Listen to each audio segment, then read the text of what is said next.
Hello and welcome to part 2 of the Expat series. I'm Andre Bortma and today we are going to discuss the foreign employment exemption. Now that is found in section 1010 number 2 of the Income Tax Act number 58 of 1962.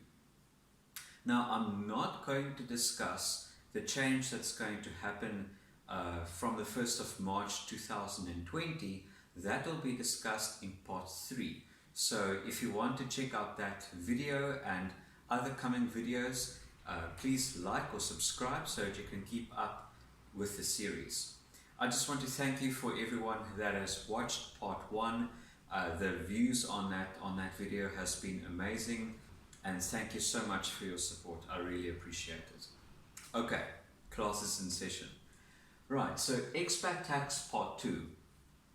And when we look at the income tax framework, we have gross income on top, and then we have the second line, exemptions. And an exemption just means that there's no normal tax. So an individual doesn't pay income tax on exemptions. And foreign employment is one of those exemptions. So the exemption applies on number 2, remuneration. And the English word for remuneration is it's employment income, and the term remuneration is defined in the 4th schedule of the Income Tax Act. So it has to be remuneration. The second part is it's received or accrued by the employee. Part 4 is it is for services rendered outside the Republic, outside of South Africa. Step 5, the services rendered by the employee for or on behalf of the employer. So it has to be remuneration, employment, foreign employment, for services rendered by the employee for or on behalf of the employer.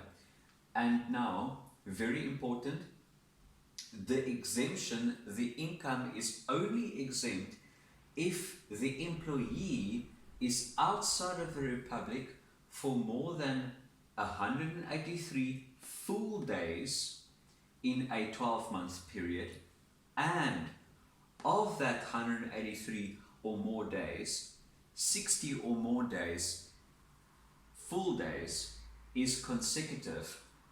And this one some people miss, and the services are rendered during these periods that they are outside of South Africa. And that is how the exemption works. So if I go overseas on a contract in Angola, for example, I would need to spend more than 183 days outside of South Africa over a 365-day period, and of that 183 days or more, I need to be outside of the country for 60 or more days.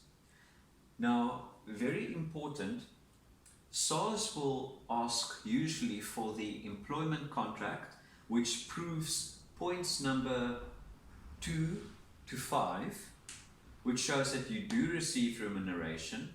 It's received or accrued by an employee, and it's for services rendered for or on behalf of an employer. And what SARS wants is they usually ask for the employment contract to prove that employee-employer relationship.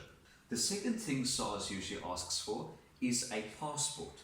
And what the passport does is it shows your departure and entry days, which kind of proves the days that you are outside of South Africa to prove 6.1 at 6.2. Now, there will be the departure date and then the entry date. And the way you have to work out the days that you are outside of South Africa is here on the right hand side, the days outside formula. So you take your entry day, right here it is the 3rd of March 2019, less the departure date, which is the 1st of March 2019, minus 1. Now why minus 1? This is quite an interesting point, but in the Tax Act it refers to full days, a 24-hour period. And the way I've learned it is that a travel day, the day that you leave South Africa and the day that you come back to South Africa, so your entry and departure date, do not count as part of your full day's requirement. So let's say I leave on the Friday. Let's assume that Friday is the 1st of March 2019, or was the 1st of March 2019, and the Sunday when I come back is the 3rd of March 2019. The only full day that I spent outside of SA was the Saturday, was between the two travel days. And that's why 3 minus 1 minus 1 gives me 1 day. So between these two dates, I have not been out for 2 days, which is 3 minus 1 for 2 days. It's actually only 1 day. And that is how you would calculate your days.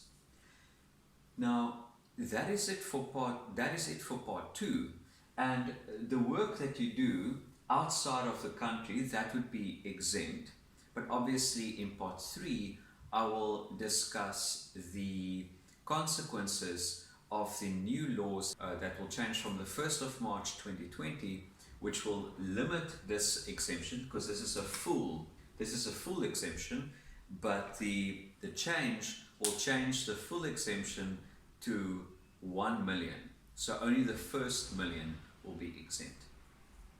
But that is it for foreign employment, for the foreign employment exemption. Please leave a comment if you have any questions or any suggestions about these videos, how I can make them better. But thank you for attending this class about expat tax. I'm Andre Botma. Cheers.